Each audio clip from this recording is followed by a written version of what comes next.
Hello guys, welcome to my channel. So who's next? अगली बारी किसकी है? फिनलैंड, मोल्दोवा या फिर कोई और? किस पर हमला करेगा रशिया? जब से रशिया ने हमला किया है यूक्रेन पर, तब से एक नया सवाल खड़ा हो गया है कि रशिया यूक्रेन में अपने अज़ाइम पूरे करने के बाद किस मुल्क पर हमला करेगा। क्योंकि रशिया के यूक्रेन पर हमले से पहले किसी ने यही नहीं सोचा था कि रशिया वाकई ही हमला कर देगा यूक्रेन पर। बल्कि सबको लगता था कि रशिया ये जो मिलिट्री बिल्डअप कर रहा है यूक्रेनियन बॉर्डर पर, ये तो सिर्फ यूक्रेन को डराने के लिए है। लेकिन जब रशिया ने यूक्रेन पर हमला किया तो इस हमले ने सबको हैरान कर दिया। और अब इस चीज़ के बारे में सोचा जा रहा है कि जब रशिया इतने बड़े मुल्क यूक्रेन पर हमला कर सकता है तो छोटे छोटे मुल्कों पर हमला करना तो शायद रशिया के लिए काफ़ी आसान होगा। तो इसलिए अब ये सवाल है कि यूक्रेन के बाद किसकी बारी है और कौन होगा रशिया का अगला निशाना। देखें, रशिया के बहुत से मुल्कों से तनाज़ात चल रहे हैं और इनमें से कोई भी एक तनाज़ा ऐसा हो सकता है जिसको रशिया बुनियाद बनाकर इस मुल्क पर हमला कर सकता है। इस लिस्ट में पहले नंबर पर वो मुल्क है जिस पर रशियन हमले का सबसे ज़्यादा चांस है, और वो है मोल्दोवा या फिर ट्रांसनिस्ट्रिया। बेसिकली ट्रांसनिस्ट्रिया मोल्दोवा का एक ऑटोनमस रीजन है जहाँ प्रो रशियन लोग रहते हैं, और ये एक आज़ाद मुल्क की तरह ही एक्ट करता है। और इसकी currency, parliament, passport, anthem, constitution, flag और फुटबॉल टीम भी अपनी है। वैसे तो कोई रीज़न नहीं रशिया के ट्रांसनिस्ट्रिया पर हमला करने की, क्योंकि ट्रांसनिस्ट्रिया तो ऑलरेडी एक इंडिपेंडेंट मुल्क की तरह ही काम कर रहा है और ट्रांसनिस्ट्रिया का इलाका भी बहुत कम है। लेकिन देखें, बात इलाके की नहीं, बात है मैसेज की। क्योंकि रशिया ट्रांसनिस्ट्रिया पर हमला करके यूरोप और अमेरिका को अपनी पावर शो करेगा और अपने इन्फ्लुएंस को काफ़ी ज़्यादा बढ़ा रहेगा यूरोप में। और वैसे भी ये हमला काफ़ी आसान होगा रशिया के लिए, क्योंकि मोल्दावा एक बहुत छोटा मुल्क है और वो तो नाटो का हिस्सा भी नहीं, और रशिया के ट्रूप्स भी मौजूद है ट्रांसनिस्ट्रिया में। इसलिए रशिया के लिए ट्रांसनिस्ट्रिया पर कब्जा करना शायद काफ़ी आसान होगा। ट्रांसनिस्ट्रिया का नंबर इस लिस्ट में पहले नंबर पर है, जहां रशिया आगे जाकर फ्यूचर में हमला कर सकता है। इसके बाद अगर दूसरे मुल्क की बात करें तो दूसरे नंबर पर आता है फिनलैंड। देखें, फिनलैंड उन चंद कंट्रीज़ में से एक है जिन पर पिछले 80 साल से लेकर काफ़ी प्रेशर था कि वो यूरोप का साथ दें या फिर रशिया का। और फिनलैंड ने पिछले 80 साल में वेस्ट और रशिया दोनों से बहुत अच्छे ताल्लुकात रखे हैं, और फिनलैंड किसी एक साइड नहीं झुका, बल्कि फिनलैंड न्यूट्रल रहा है। और इसकी एक रीज़न ये भी थी कि क्योंकि फिनलैंड रशिया के बॉर्डर पर है और वर्ल्ड वार 2 में फिनलैंड और रशिया की आपस में जंग भी हुई थी, और इसलिए अगर फिनलैंड वेस्ट की तरफ जाता तो शायद रशिया फिनलैंड पर ही हमला कर डालता। इसलिए फिनलैंड पहले तो अवॉइड करता रहा वेस्ट की तरफ जाने से, और इसलिए फिनलैंड ने ना ही नाटो और ना ही रशियन लेड वार्सा पैक्ट को ज्वाइन किया। फिनलैंड ने ऐसा करके रशिया और नाटो से बैलेंस रिलेशंस कायम किए हुए थे।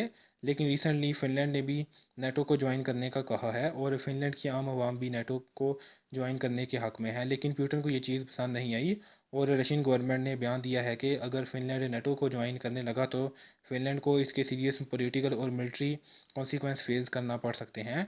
इसलिए शायद फिनलैंड नाटो को ज्वाइन करने की कोशिश ना करे, क्योंकि पुतिन का मूड अभी काफ़ी ख़तरनाक है और वो कुछ भी कर सकता है। इसलिए नाटो में शमूलियत फ़िनलैंड के लिए सही नहीं होगी, और मेरे ख़्याल में फ़िनलैंड भी नाटो की तरफ ज़्यादा नहीं झुकेगा, क्योंकि फ़िनलैंड को पता है कि ऐसा करके वो रशिया को दावा देगा फ़िनलैंड पर हमले की। इसलिए मेरे ख़्याल में ऐसा होना मुश्किल है।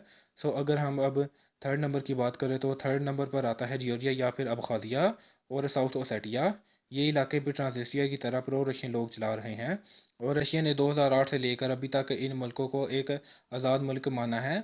जब रशियन आर्मी ने जॉर्जियन आर्मी को इस इलाके से बाहर निकाला था, इन इलाकों के ज़्यादातर लोगों के पास रशियन पासपोर्ट हैं और वो ख़ुद को रशिया का ही हिस्सा समझते हैं।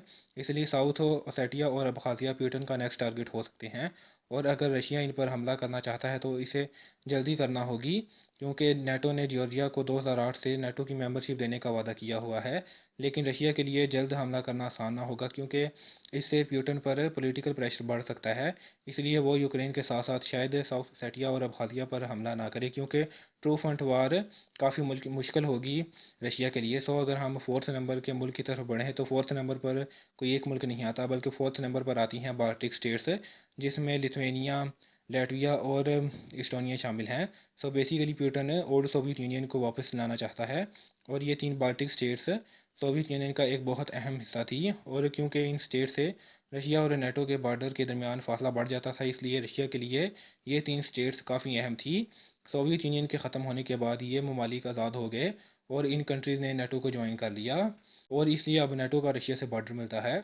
और इन ममालिक में से एक मुल्क तो ऐसा है जिसका बॉर्डर रशिया के बहुत बड़े शहर सेंट पीटर्सबर्ग से काफ़ी करीब है।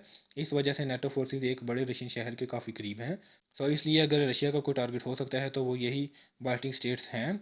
लेकिन चूंकि ये कंट्रीज़ नेटो का हिस्सा है, इसलिए इनमें से किसी एक मुल्क पर हमले की सूरत में नेटो का आर्टिकल 5 एक्टिवेट हो जाएगा, जिसके मुताबिक बाकी सारी नेटो कंट्रीज़ को अपनी मिलिट्रीज को भेजना होगा इस मुल्क की मदद के लिए जिस पर रशिया हमला करेगा।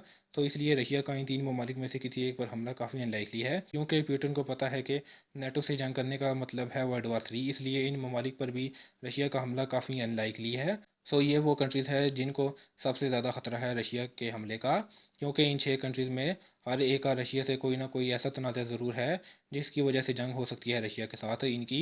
तो मेरे ख्याल में ये 6 कंट्रीज़ वो हैं जिन पर कब्ज़ा करना रशिया का टारगेट हो सकता है। लेकिन ये सब अंदाजे हैं, हम तो यकीन से नहीं कह सकते कि रशिया किसी पर हमला करेगा भी या नहीं। सो अगर रशिया के यूक्रेन में ऑब्जेक्टिव्स पूरे हो जाएं तो शायद रशिया इससे आगे ना बढ़े, क्योंकि यूक्रेन में हमला करके अपनी बात मनवाना काफ़ी बड़ी जीत होगी रशिया के लिए। सो मेरे ख्याल में अभी हम कुछ भी यकीन से नहीं कह सकते कि फ्यूचर में क्या होगा। तो ये वीडियो यहाँ तक थी। आई होप कि आपको ये वीडियो अच्छी लगी होगी। तो अगर आपको ये वीडियो अच्छी लगी तो इस चैनल को सब्सक्राइब करें, ताकि आपको आगे आने वाली वीडियोज़ के नोटिफिकेशन जल्दी से मिलते रहें। तो मिलते हैं अगली वीडियो में, एंड थैंक्स फॉर वॉचिंग।